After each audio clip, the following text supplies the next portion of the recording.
Hello दोस्तों, कैसे हैं आप सभी लोग। हमें उम्मीद है आप सभी लोग अच्छे होंगे। बिहार एसएससी आयोग की तरफ से आप सभी को जल्द ही गुड न्यूज मिलने वाला है। आप लोग पेपर में या फिर वायरल पीडीएफ में देख रहे होंगे कि वहां पर 8000 प्लस पोस्ट राजस्व कर्मचारी के जल्द ही आने वाला है। या तो वो एक अलग वैकेंसी आएगा या फिर सीजीएल 4 में उसे ऐड किया जाएगा। जो भी हो अच्छा होगा। तो चलिए उसी के साथ हम लोग स्टार्ट करते हैं। प्लेटफॉर्म कोचिंग के द्वारा तैयार किया गया Bihar SSC CGL inter level BSO ASO exam का प्रैक्टिस सेट, और आज हम लोग सेट नंबर 238 का रिवीजन करेंगे। तो आइए स्टार्ट करते हैं। आप सभी लोग एक बार वीडियो को लाइक और चैनल को सब्सक्राइब करना ना भूलें, और इस वीडियो को अपने दोस्तों में शेयर जरूर करें। चलिए देखते हैं आज का पहला प्रश्न। जैव विविधता के संबंध में दिए गए कथनों में कौन सा कथन सही नहीं, यानी कौन सा कथन गलत है। इसमें ऑप्शन नंबर 3 गलत है कि विषुवत वृत्त से ध्रुव की ओर जाने पर जैव विविधता में वृद्धि होती है, तो बिल्कुल गलत है। हम विषुवत रेखा से ध्रुव की ओर बढ़ेंगे तो जैव विविधता में वृद्धि नहीं होता है। तो आपका ऑप्शन नंबर 3 सही हो जाएगा। बाकी सभी ऑप्शन को देख लेते हैं। किसी निश्चित भौगोलिक क्षेत्र में पाए जाने वाले जीवों की संख्या और उनकी विविधता ही जैव विविधता कहलाती है। पृथ्वी पर सर्वाधिक जैव विविधता उष्ण कटिबंधीय प्रदेशों में पाया जाता है, और सौर ऊर्जा एवं जल उपलब्धता इसके संपन्नता के आधार पर होता है। अभी जो आपका जो सीरीज चल रहा है, इसमें से 1 से लेकर के 6-7 प्रश्न तक आपको इस लंबे लंबे क्वेश्चन देखने को मिलेगा, तो उसे घबराना नहीं है, ठीक है। वीडियो के अंत तक बने रहिएगा। भारत सरकार द्वारा वनस्पति जात और प्राणी जात के संरक्षण के लिए निम्न में से कौन सी परियोजना चलाई जा रही है। वनस्पति जात और प्राणी जात के संरक्षण के लिए भारत सरकार के द्वारा project tiger, project elephant, hangul परियोजना और हिमालय कस्तूरी मृग परियोजना, इन सभी को चलाया जा रहा है। तो आइए देख लेते हैं कि इसका सही उत्तर हो जाएगा ऑप्शन नंबर डी, ये सभी। एक बार हम सभी को देखते हैं कि किस प्रोजेक्ट को कब शुरू किया गया है। प्रोजेक्ट टाइगर की शुरुआत 1973 में किया गया है। प्रोजेक्ट हाथी का शुरुआत 1992 में किया गया। हंगुल परियोजना की शुरुआत 1970 में किया गया है, और हिमालय कस्तूरी मृग परियोजना की शुरुआत 1974 में शुरू किया गया है। प्रोजेक्ट टाइगर 73, प्रोजेक्ट हाथी 92, हंगुल परियोजना 70 और हिमालय कस्तूरी मृग परियोजना 74। आप सभी लोग एक काम करें, जब भी इस तरह के परियोजना आता है तो आप सभी को कंफ्यूजन होता है, तो एक अलग सा पेज बना लीजिए जिसमें सभी परियोजनाओं को आप जब भी आपको दिखे उसे एक अलग पेज में लिख के रख लीजिए, ताकि आपको अच्छे रहेगा। आप उसे बार बार रिवीजन कर सकते हैं। अगला प्रश्न है कि इनमें से कौन सा कथन असत्य यानी गलत है। गलत कथन का चुनाव करना है। पृथ्वी के वायुमंडल का अस्तित्व उसके गुरुत्वाकर्षण बल के कारण होता है, बिल्कुल सही है। ऑप्शन 2 ठीक है। मौसम एवं जलवायु में परिवर्तन होने से वायुमंडल में परिवर्तन होता है, तो बिल्कुल गलत है। हमारे मौसम और जलवायु में कोई भी परिवर्तन होता है, उसकी वजह से वायुमंडल में किसी भी तरह का कोई परिवर्तन नहीं होता है। पादप एवं जीव जंतु मिलकर जैव मंडल का निर्माण करते हैं, तो यह भी कथन सही है। इसमें से 1 और 3 सही है, केवल 2 नंबर है जो गलत है। निम्न कथन ए और कारण बी को पढ़िए और सही उत्तर का चयन करना है। कृषि तथा उद्योग एक दूसरे का पूरक है, बिल्कुल सही है।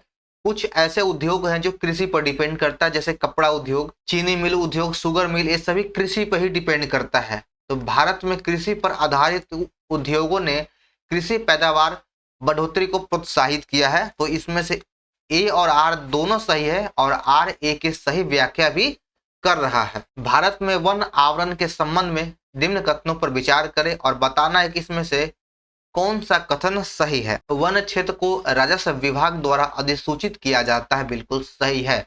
इसमें से आपका केवल 1 नंबर सही है कि वन क्षेत्र को राजस्व विभाग के द्वारा अधिसूचित किया जाता है। अंडमान निकोबार द्वीप समूह में वन क्षेत्र नहीं पाया जाता है, बिल्कुल गलत है। अंडमान निकोबार द्वीप समूह में भी काफी हद तक वन क्षेत्र पाया जाता है। किसी भी देश के कुल भूमि क्षेत्र का 50% भाग पर वन होना अनिवार्य है, नहीं, इसे 33% किया गया कि 33% होना अनिवार्य है। संविधान में संशोधन हेतु अपनाई जाने वाली विधि विशेष बहुमत की प्रक्रिया पर विचार कीजिए। तो देख लेते हैं 6 का। इसमें कह रहा है कि उपयुक्त में से कौन सा कथन सही नहीं, यानी कौन सा कथन गलत है। संशोधन विधेयक के पक्ष में मतदान करने वाले सदस्यों की संख्या सदन के कुल सदस्यों की संख्या का 1/3 होना चाहिए, बिल्कुल ही गलत है। 1/3 नहीं बल्कि इसे 2/3 होना चाहिए, इसलिए ऑप्शन ए गलत है। तो 6 का गलत का चुनाव करना है, तो ऑप्शन नंबर 1 हो जाएगा गलत कथन। निम्न कथनों पर विचार करें। राज्य का महाधिवक्ता वही व्यक्ति नियुक्त होता है जो उच्च न्यायालय का न्यायाधीश बनने योग्य हो। तो बिल्कुल ही सही है, राज्य का महाधिवक्ता वही बनता है जो उच्च न्यायालय के न्यायाधीश बनने योग्य होता है। और महाधिवक्ता का उल्लेख अनुच्छेद 165 में किया गया है। आर्टिकल 165 में महाधिवक्ता का उल्लेख किया गया है। राज्य का महाधिवक्ता विधानसभा का सदस्य होता है। अंततः वह सदन में बोलने का अधिकार होता है। देखिए, महाधिवक्ता को सदन में बोलने का अधिकार है, बैठने का अधिकार है, लेकिन उसे वह विधानसभा का सदस्य नहीं होता है। तो ऑप्शन नंबर 2 गलत है।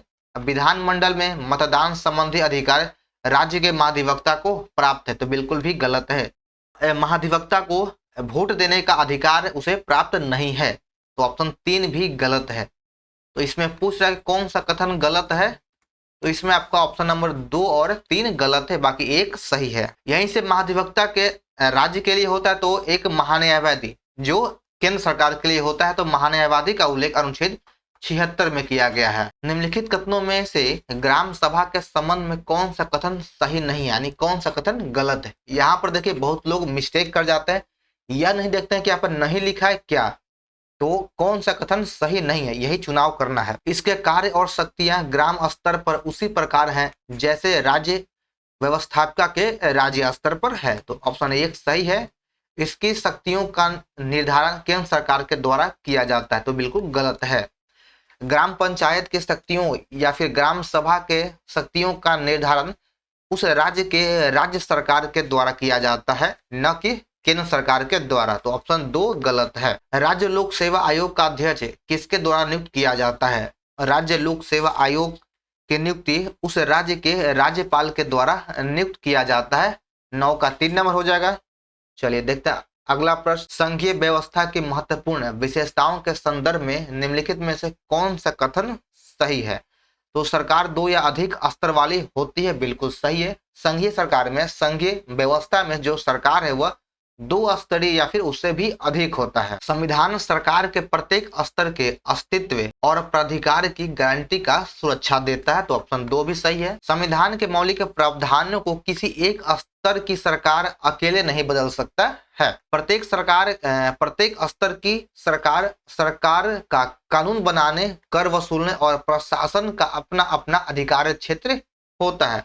तो इसमें से चारों कथन सही है। चलिए देखते हैं अब 21 नंबर प्रश्न को, कि जब किसी छड़ से एक दरी को पीटा जाता है तो धूल के कण बाहर आने लगते हैं। इस परिघटना की बेहतर व्याख्या इनमें से किसकी सहायता से संभव है। जब हम एक छड़ी से किसी दरी को या फिर तोशक को पीटते हैं तो उसके धूल कण बाहर आ जाता है, और यह किस सिद्धांत पे काम करता है। तो यह न्यूटन के गति के प्रथम नियम के सिद्धांत पर काम करता है। आप इसे गलती से तृतीय नियम मत लगा दीजिएगा, ठीक है। यह न्यूटन के गति के प्रथम नियम पर आधारित है। देखिए, न्यूटन के प्रथम गति नियम को किसी और अन्य नाम से भी जाना जाता है। इससे जड़त्व की परिभाषा प्राप्त होता है। प्रथम नियम से हमें बल की परिभाषा भी मिलता है, और इसी से शून्य त्वरण की व्यवस्था भी ज्ञात होता है। और प्रथम नियम को जड़त्व का नियम या फिर गैलीलियो का नियम भी कहा जाता है। तो 21 का ऑप्शन 2 सही है। यदि तेल जिसका घनत्व पानी से अधिक है, पानी के स्थान पर वह अनुनाद नली में प्रयुक्त किया जाता है, तो इसकी आवृत्ति क्या होगी। तो इसकी आवृत्ति भी वही रहेगी, आवृत्ति भी सेम रहेगा। विद्युत धारा निम्न में से किस उपकरण से मापा जाता है। तो विद्युत धारा को आमीटर से मापा जाता है। बहुत ही आसान प्रश्न है कि विद्युत धारा की राशि को आमीटर से मापा जाता है। ऑप्शन नंबर 2 हो जाएगा। अब है वोल्ट मीटर। ऑप्शन ए में दिया गया वोल्ट मीटर। तो किसी 2 बिंदुओं के बीच के विभवांतर को वोल्ट मीटर से मापा जाता है। द्रव की सतह पर वाष्पीकरण होता है क्योंकि सतह पर मौजूद कण क्या हो। द्रव की सतह पर, किसी भी द्रव की सतह पर वाष्पीकरण होता है। यहाँ से देखिए, ये जो प्रश्न दिया गया यह एक अलग ढंग से भी पूछ सकता है कि किसी भी द्रव का जो वाष्पीकरण होता है वह कहाँ से होता है, द्रव की सतह पर या नीचे या बीच में। तो द्रव की सतह पर से वाष्पीकरण होता है। ऐसा क्यों? तो जो उसके कण है वो एक दूसरे के बीच आकर्षण बल को जोड़ने हेतु पर्याप्त ऊर्जा होती है, इसी वजह से द्रव की सतह पर वाष्पीकरण होता है। निम्नलिखित में से एक अम्ल और एक क्षार के बीच में क्या समानता है। तो अम्ल और क्षार के बीच में जो समानता है कि अम्ल और क्षार को जब जल में मिलाया जाए तो इसमें ऊष्माक्षेपी प्रक्रिया होता है। यही दोनों में समानता है, बाकी और कोई समानता नहीं है। अम्ल का पीएच मान 7 से कम होता है और क्षार का पीएच मान 7 से अधिक होता है। अम्ल स्वाद में खट्टा होता है और क्षार स्वाद में कड़वा होता है। अगर अम्ल और क्षार को एक साथ मिला दिया जाए तो इसे लवण और जल की प्राप्ति होती है और लवण का पीएच मान 7 होता है। वह कार्बोहाइड्रेट जिनमें बढ़ते हुए क्रम में कार्बन परमाणु होता है। तो इसका सही उत्तर हो जाएगा ऑप्शन नंबर बी, एरिथोज, जाइलोज और मैनोज। चलिए अब देखते हैं अपना अगला प्रश्न। इसमें कहा गया है कि भारतीय संविधान मौलिक अधिकारों पर औचित्यपूर्ण प्रतिबंध का प्रावधान करता है, किंतु औचित्य को ध्यान में रखना चाहिए कि सामान्य जन का हित संरक्षित हो, विद्यमान सामाजिक मूल्य एवं सामाजिक आवश्यकताओं अवरोध न हो या उसमें रुकावट न आए। तो इसमें से केवल ऑप्शन नंबर 1 और 2 सही है। निम्नलिखित कथनों पर विचार कीजिए। सदन को आहूत करने का अर्थ दीक्षांत है, स्थगन से सत्रावसान होता है और विघटन सदन को समाप्त करता है। सदन स्थगन सदन के नेता द्वारा अकेले किया जाता है। तो पूछ रहा कि इनमें से कौन सा कथन सही नहीं यानी गलत है। तो केवल ऑप्शन नंबर 4 जो गलत है कि स्थगन सदन के नेता द्वारा अकेले किया जाता है, अकेले नहीं होता है। भारतीय संविधान के विभिन्न सूचियों के निम्नलिखित विषयों पर विचार कीजिए और निम्नलिखित में से कौन विषय समवर्ती सूची में आता है। तो 35 का ऑप्शन नंबर 2 हो जाएगा कि वन्य जीव की सुरक्षा और मूल्य नियंत्रण, ये दोनों जो है समवर्ती सूची में आता है। वातावरण मुख्य रूप से किसके द्वारा गर्म होता है। हमारे जो वातावरण है वह दीर्घ तरंग स्थलीय विकिरण के द्वारा गर्म होता है। दीर्घ तरंग स्थलीय विकिरण के द्वारा गर्म होता है। 37 का 3 नंबर हो जाएगा। भारत सरकार के पोषण अभियान के तहत वर्ष के किस महीने को राष्ट्रीय पोषण माह या फिर नेशनल न्यूट्रिशन मंथ के रूप में माना जाता है। तो हर वर्ष सितंबर माह को पोषण माह के रूप में मनाया जाता है। और देखिए बिहार के सभी एग्जाम में, खासकर बिहार एसएससी, बिहार दरोगा और बीपीएससी के एग्जाम में स्टैटिक जीके का एक अपना अलग रोल होता है, या फिर रेलवे, एसएससी सभी एग्जाम में स्टैटिक जीके से प्रश्न पूछ लिया जाता है। तो हमने स्टैटिक जीके का एक सीरीज भी स्टार्ट किया है, उससे संबंधित एक वीडियो लाया गया जिसमें राष्ट्रीय अंतर्राष्ट्रीय सभी महत्वपूर्ण दिवस को एक क्रम वाइज हर मंथ के अनुसार बताया गया है। तो आप लोग वीडियो को जाकर देखिए, आप सभी को वह जरूर अच्छा लगेगा। चलिए देखते हैं अब अगला प्रश्न। पोपेन की वर्गीकरण योजना के अनुसार उत्तर प्रदेश और बिहार किस प्रकार के जलवायु प्रदेश में आता है। तो दोनों जो है उत्तर प्रदेश और बिहार CWG के अंतर्गत आता है। 39 का 1 नंबर हो जाएगा। निम्नलिखित में से कौन सा विश्व का सबसे बड़ा ज्वालामुखी है। विश्व का कौन है जो सबसे बड़ा ज्वालामुखी है जो पिछले 38 वर्षों में पहली बार फूटा है। तो मैनालोआ विश्व का सबसे बड़ा ज्वालामुखी है जो पिछले 38 वर्षों में यह पहली बार फूटा है और यह अमेरिका के हवाई द्वीप पर है। अमेरिका के हवाई द्वीप पर स्थित है मैनालोआ। जैव रासायनिक ऑक्सीजन मांग BOD किसके लिए एक मानक मापदंड है। तो BOD जो है यह जलीय पारिस्थितिकी तंत्रों में प्रदूषण के अमापन के लिए मापदंड है। 54 का 3 नंबर हो जाएगा। अगला प्रश्न है 55 नंबर। इसमें सूची 1 का 2 का मिलान करना है और नहीं, इसमें कहा गया है कि निम्न में से कौन सा असंगत युग्म कौन है। इसमें से असंगत मिलान किसका है। चारा फसल वसीर एवं जई बिल्कुल सही है। तेलीय फसल है सूरजमुखी और एवं अलसी। नकदी फसल गन्ना और तंबाकू है। दलहनी फसल में सोयाबीन और तिल बिल्कुल गलत है। दलहनी फसल में आपको बूट आ जाएगा, मसूर, ये सभी दलहन फसल में आता है। तो ऑप्शन नंबर 4 हो जाएगा, यही असंगत है। परमाणु के संरचना के संदर्भ में निम्न कथनों पर विचार कीजिए। आइए 56 में दिया गया, पूछा कौन सा कथन सही है। तो इसमें से सभी तीनों कथन सही है। समान तत्वों के वे परमाणु जिनके परमाणु क्रमांक समान किंतु परमाणु भार भिन्न होता है उसे समस्थानिक कहा जाता है। संभारिक किसे कहते हैं। तो संभारिक उसे कहते हैं जिसका परमाणु क्रमांक भिन्न लेकिन परमाणु भार समान हो। विभिन्न तत्वों के वे परमाणु जिसमें न्यूट्रॉनों की संख्या समान होता है उसे समन्यूट्रॉनिक कहा जाता है। तो इसमें से तीनों कथन सही है, सभी कथन सही है। चलिए देखते हैं 57 नंबर। निम्नलिखित परिघटनाओं पर विचार कीजिए और कौन से दृष्टि भ्रम है। इन पांचों में से कौन है जो दृष्टि भ्रम है, यानी हमारी आंखों का धोखा का है। तो गोधूल से सूर्य का अमाप, यह भी दृष्टि भ्रम है। उषा काल में सूर्य का रंग लाल दिखाई देना, यह भी दृष्टि भ्रम है। और आकाश में तारों का टिमटिमाना, यह भी एक दृष्टि भ्रम है। इसमें से 1, 2, 4 जो है यह दृष्टि भ्रम है। तारों का टिमटिमाना जो है, यह तारों का टिमटिमाना प्रकाश के अपवर्तन की वजह से होता है, प्रकाश के अपवर्तन की वजह से होता है। ठीक है।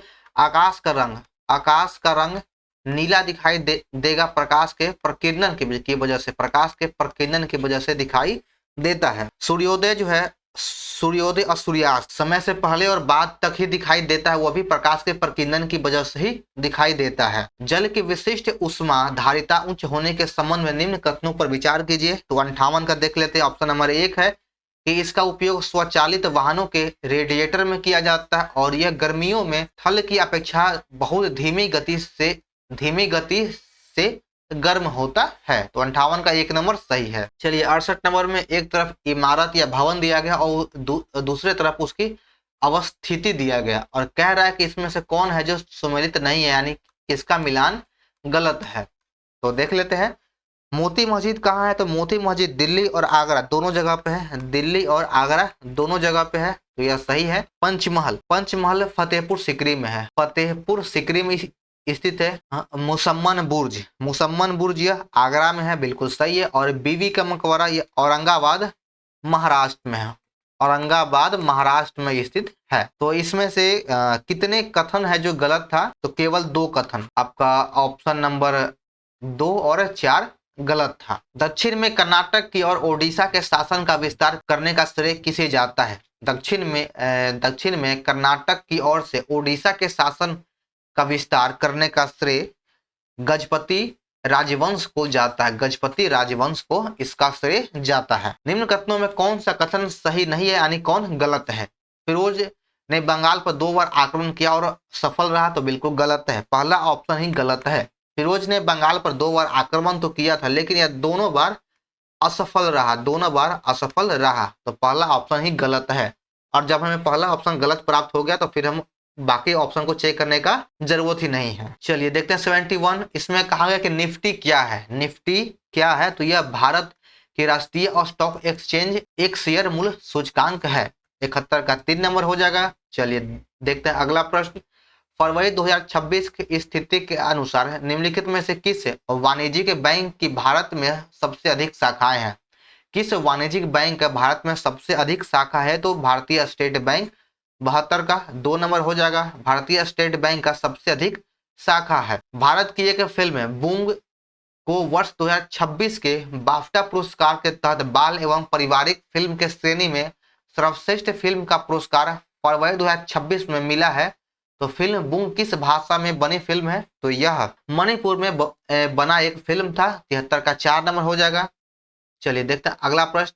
बाफ्टा फिल्म पुरस्कार किस देश में दिया जाता है? तो बाफ्टा फिल्म पुरस्कार को ब्रिटेन से दिया जाता है, ब्रिटेन देश के द्वारा दिया जाता है। द्रव्यमान m और वेग v वाले गतिशील पिंड की गतिज ऊर्जा क्या होती है? तो इसकी गतिज ऊर्जा इसके द्रव्यमान और वेग के वर्ग के अनुक्रमानुपाती होता है। जो गतिज ऊर्जा है वह द्रव्यमान और वेग के वर्ग के अनुक्रमानुपाती होता है। डायबिटीज मेलिटस को नियंत्रित करने के लिए आइलेट्स ऑफ लैंगरहैंस द्वारा किस हार्मोन का उत्पादन किया जाता है?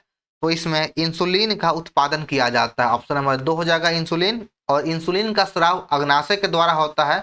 और कभी कभी पूछता है कि अग्नाशय के किस सेल के द्वारा इंसुलिन का स्राव होता है? तो बीटा सेल के द्वारा इंसुलिन का स्राव होता है। 88 में बताना कि इनमें से कौन सा कथन सही है। तो आइए ऑप्शन को देख लेते हैं। इसमें से ऑप्शन नंबर 3 सही है।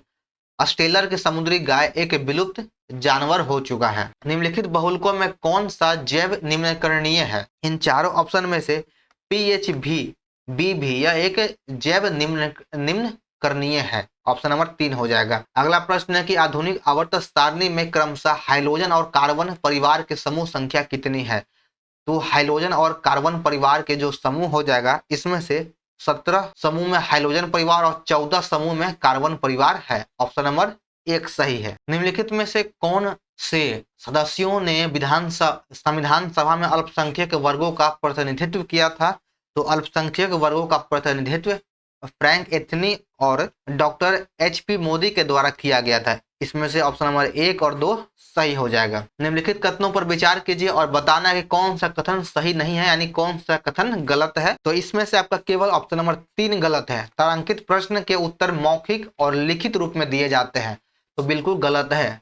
जो भी तारांकित प्रश्न होता है उसका उत्तर मौखिक रूप में दिया जाता है, न कि लिखित रूप में नहीं, मौखिक रूप में उत्तर दिया जाता है और अतारांकित प्रश्नों का उत्तर लिखित रूप में दिया जाता है। इसमें से केवल ऑप्शन नंबर 3 गलत था। मानव भूगोल की विचारधाराओं के संबंध में दिए गए युग्म में कौन सा युग्म सही सुमेलित है? तो इसमें से तीनों ऑप्शन आपका सही है कि कल्याण परक विचारधारा समाज के विभिन्न पक्षों का समावेश है, रेडिकल विचारधारा मार्क्स के सिद्धांत का उपयोग है, व्यवहारवादी विचारधारा सामाजिक संवर्गों के धिक्कार बोध पर बल देता है। चलिए देखते हैं अगला प्रश्न कि अपक्षय के बारे में निम्नलिखित कथनों पर विचार कीजिए।